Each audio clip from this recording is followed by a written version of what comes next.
പ്രേംകുമാർ, ഞാൻ മുമ്പ് വായിച്ച മലയാള മനോരമയുടെ മുഖപ്രസംഗത്തിലെ ഈ വാചകം, ഈ ഒരു വാക്യം എഴുതാൻ വേണ്ടിയാണോ ഈ മുഖപ്രസംഗം തന്നെ എഴുതിയത് എന്ന് പോലും സംശയിച്ചു പോകും. കാരണം അങ്ങനൊരു പുതിയ പ്രസിഡന്റ് വരുന്നു, ഒട്ടേറെ കടമ്പകൾ കടക്കാനുണ്ട്, വെല്ലുവിളികളുണ്ട്, അവരുടെ വലിയ തരത്തിലുള്ള പരാധീനതകളുണ്ട്. അതിനെയൊക്കെ അതിശക്തമായി അവതരിപ്പിക്കുന്നതിനപ്പുറം ഈ വാക്യമൊന്ന് പറയാൻ, അതായത് പിണറായി സർക്കാരിലും മെച്ചപ്പെട്ട സർക്കാരിനെ കേരളം അർഹിക്കുന്നുണ്ട് എന്ന് രാഹുൽ ഗാന്ധി പറഞ്ഞിട്ടുണ്ട് കേട്ടോ എന്ന് പറയാൻ വേണ്ടി മുഖപ്രസംഗം എഴുതിയതുപോലത്തെ ഒരു തോന്നൽ യഥാർത്ഥത്തിൽ ആ മുഖപ്രസംഗം തരുന്നുണ്ട്. ഞാനിത് പറയാൻ കാര്യം, ആ പത്രമാകാം അല്ലെങ്കിൽ മറ്റൊരു പത്രമാകാം, ഈ പറയുന്ന പിണറായിയേക്കാൾ മികച്ച സർക്കാർ എന്ന് പറയുന്ന കോണ്ടെക്സ്റ്റിൽ വർഷങ്ങൾക്ക് മുമ്പ് പ്രതിപക്ഷ നേതാവാകുന്നത്, ഇപ്പോൾ സമൂഹമാധ്യമങ്ങൾ അതും കുത്തിപ്പൊക്കിയെടുത്ത് ചർച്ച ചെയ്യുന്നുണ്ട്. നമുക്കൊന്ന് കാണാം, കണ്ടുകൊണ്ട് ഞാൻ പ്രേംകുമാറിലേക്ക് വരാം. പ്രതിപക്ഷ നേതാവാകുന്നതിന് മുമ്പ് വി.ഡി. സതീശൻ മുഖ്യമന്ത്രിയെക്കുറിച്ച് അടക്കം, ഇപ്പോൾ ചർച്ചയ്ക്ക് അത് വന്നതുകൊണ്ടാണ് ഞാനത് ആ സ്ക്രീനിലേക്ക് അതുകൂടി കണ്ടുകൊണ്ട് ഒരു പാരഗ്രാഫുണ്ട്, ഞാനൊന്ന് നിങ്ങളുടെ അനുമതിയോടൊന്ന് വായിക്കാം. വി.ഡി. സതീശൻ MLA: മഹാപ്രളയത്തിൻ്റെയും കോവിഡ് മഹാമാരിയുടെയും കാലത്ത് ചില കാര്യങ്ങൾ ശ്രദ്ധയിൽപ്പെടുത്തുന്നതിനായി ഞാൻ, എന്ന് വെച്ചാൽ വി.ഡി. സതീശൻ, മുഖ്യമന്ത്രി പിണറായി വിജയനെ ഫോണിൽ വിളിച്ചിട്ടുണ്ട്. ഇതിലെഴുതിയിരിക്കുന്നതാണ് കേട്ടോ. പലവട്ടം ഒന്നുകിൽ അദ്ദേഹം തന്നെ ഫോൺ എടുക്കും, അല്ലെങ്കിൽ 10 മിനിറ്റിനകം തിരിച്ചു വിളിക്കും, എന്നിട്ട് പറയുന്ന കാര്യം ശ്രദ്ധിക്കും. അതിനുശേഷം ഒരു മറുപടി അദ്ദേഹമോ ബന്ധപ്പെട്ട ഉദ്യോഗസ്ഥരോ നമ്മെ അറിയിക്കും. അതെന്നെ തീർച്ചയായും അത്ഭുതപ്പെടുത്തിയിട്ടുണ്ട്. സംസാരിച്ചാൽ യെസ് എന്നോ നോ എന്നോ പറയും. നോ എന്നാണ് പറയുന്നതെങ്കിൽ അതിൻ്റെ കാരണവും വ്യക്തമായി പറയും. യെസ് ആണെങ്കിൽ അത് ഗൗരവമുള്ള കാര്യമാണ്, അത് ശരിയാണ് എന്ന് പറയും. എന്നിട്ട് വേണ്ട നടപടി സ്വീകരിക്കും. എന്തായാലും വിളിച്ചാൽ ഒരു തീരുമാനമുണ്ടാകും. രാഷ്ട്രീയ നേതാവ്, മുഖ്യമന്ത്രി എന്നീ നിലകളിൽ എനിക്ക് അദ്ദേഹത്തോട് അടുപ്പം തോന്നിച്ച ഒരു ഘടകമാണ്. ഇത് മുഖ്യമന്ത്രിക്ക് വേണ്ടി ആരെങ്കിലും PR ഇറക്കിയ വാർത്താക്കുറിപ്പോ അല്ലെങ്കിൽ അനുഭവക്കുറിപ്പിൻ്റെ ശകലമോ അല്ല ഞാൻ വായിച്ചത്.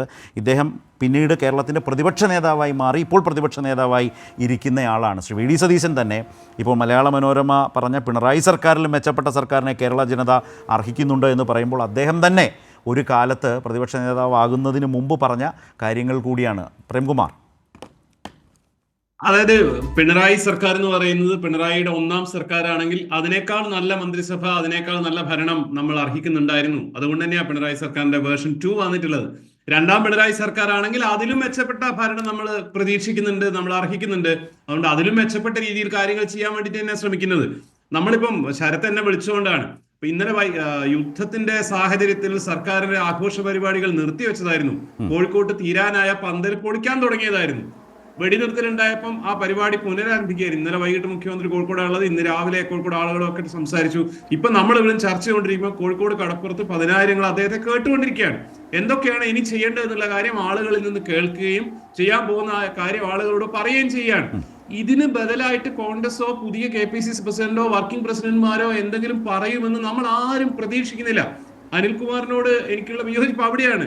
ഇത് ഒരു പുലിവാൽ കല്യാണമോ പഞ്ചാബ് ഹൗസോ പോലുള്ള സിനിമയാണ്. അതിനെ പറ്റിയാണ് നമ്മൾ പറയുന്നത്. അടൂർ ഗോപാലകൃഷ്ണൻ സിനിമ കാണുന്നത് പോലെ നമുക്ക് സണ്ണി ജോസഫിന്റെ സിനിമ കാണാനൊന്നും പറ്റില്ല. അദ്ദേഹം പറയുന്ന അങ്ങനെയൊന്നുമല്ല. നോക്കൂ, അദ്ദേഹം TV-കാരോട് പറയാണ്, എന്റെ പേരിന്റെ അർത്ഥം അറിയില്ലേ, സണ്ണി എന്ന് പറഞ്ഞാൽ സൂര്യൻ എന്നാണ്.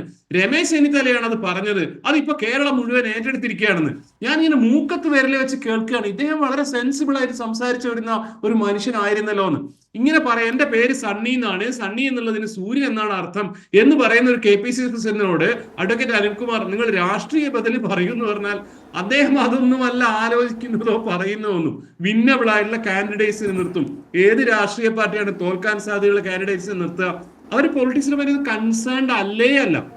ഇതൊരു ലൈറ്റ് ഡിസ്കഷൻ എന്നുള്ള പോലെ നടത്തുക എന്നല്ലാതെ കേരളത്തിന്റെ വികസനത്തിന് വേണ്ടിയിട്ടോ കേരളത്തിൽ നിലവിലുള്ള ഭരണത്തിന്റെ എന്തെങ്കിലും ന്യൂനതകൾ കണ്ടെത്തിയിട്ട് അത് പ്രൊയാക്റ്റീവായിട്ട് പറയുകയോ സ്ട്രാറ്റജിക് ആയ പൊളിറ്റിക്കൽ പ്രപ്പോസൽസ് മുന്നോട്ട് വെക്കുകയോ അങ്ങനെയൊന്നും അവർ ചെയ്യുന്നില്ലെന്നേ. വയനാട് ദുരന്തം ഉണ്ടായപ്പോൾ അടക്കം നമ്മൾ കണ്ടിട്ടുള്ളതാണ്. ശരത്തിന്റെ ചർച്ചയിലായിരുന്നു. ഞങ്ങൾ അതിനാണ് DYFI 25 വീട് എന്ന് പറഞ്ഞപ്പോൾ യൂത്ത് കോൺഗ്രസ് 50 വീട് 30 വീട് നേരം വിളിച്ചു പറഞ്ഞു. ഒരു അഡ്രസ്സും ഇല്ല അതിന്റെ കാര്യം ചോദിക്കുമ്പോൾ യൂത്ത് കോൺഗ്രസ് ഇന്നാളെന്താ പറയുന്നത്, നിങ്ങളോട് പറയാൻ സൗകര്യമില്ല, പിണറായി വിജയന്റെ ഒത്താശ വേണ്ടാന്നാണ്. ഇങ്ങനെ കാര്യം പറയുന്ന അവസ്ഥയിലാണ് കേരളത്തിലെ കോൺഗ്രസ്. അതുകൊണ്ട് നമ്മൾ പ്രാർത്ഥിക്കുന്നത്, ഞാനൊക്കെ എപ്പോഴും പറയുന്നത് അതുകൊണ്ടാണ്, LDFന് പറ്റുന്ന രീതിയിലുള്ള ഒരു പ്രതിപക്ഷമാവാനെങ്കിൽ ഇവർക്ക് കഴിയട്ടെ. പിണറായി വിജയന് കൊള്ളാവുന്ന ഒരു പ്രതിയോഗിയെങ്കിലും ആവാൻ പറ്റട്ടെ എന്ന്. പക്ഷെ അതിനുള്ള സൂചനകൾ പോലും ഒരു ലക്ഷണവും ഇദ്ദേഹവും കാണിക്കുന്നില്ല എന്നുള്ളതാണ് സങ്കടം. മറ്റു വേറെ ആരെങ്കിലും ആയിരുന്നുവെങ്കിൽ, കെ മുരളീധരനൊക്കെ ആയിരുന്നെങ്കിൽ കുറച്ചുകൂടി റീസണബിൾ ആയിട്ട് സംസാരിക്കുമായിരുന്നു. അവരുടെ ഉള്ളിൽ നിന്ന് തന്നെ ഉണ്ടാവുന്ന എന്തൊക്കെയോ പറയുന്ന, കേരളത്തിന് ആവശ്യമുള്ളതോ രാഷ്ട്രീയത്തിന് ആവശ്യമുള്ളതോ ആയിട്ടുള്ളത് അല്ലാത്ത കുറെ കാര്യങ്ങളുടെ ബഹളമാണ് മീഡിയയിലൂടെ കേൾക്കുന്നത്.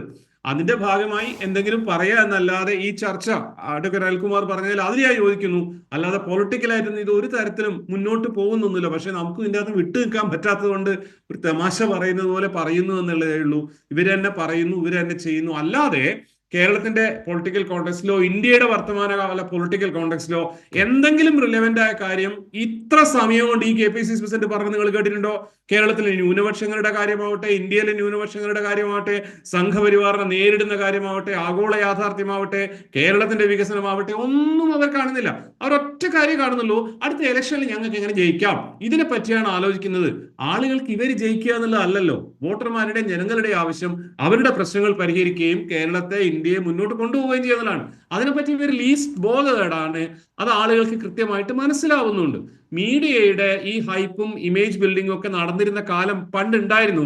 പക്ഷെ ഇപ്പൊ എന്ന് വെച്ചാൽ ലൈവ് മീഡിയ വന്നതോടെ ഇവർ സ്വന്തം പ്രതികരിക്കാൻ തുടങ്ങുമ്പോൾ, ഇവർ സ്വന്തം സംസാരിക്കാൻ തുടങ്ങുമ്പോൾ കൊമേഡിയൻസ് ആയിട്ട്, വെറും കോമാളികളായിട്ട് ആളുകളുടെ മുന്നിൽ പ്രത്യക്ഷപ്പെടും. അത് ഞാനൊക്കെ വിചാരിച്ചതിനേക്കാൾ വളരെ വേഗത്തിൽ സണ്ണി ജോസഫിന്റെ കാര്യത്തിൽ നടന്നുകൊണ്ടിരിക്കുന്നു എന്നുള്ളതിലുള്ള സങ്കടമാണ് ഇവിടെ പങ്കുവെക്കാനുള്ളത്.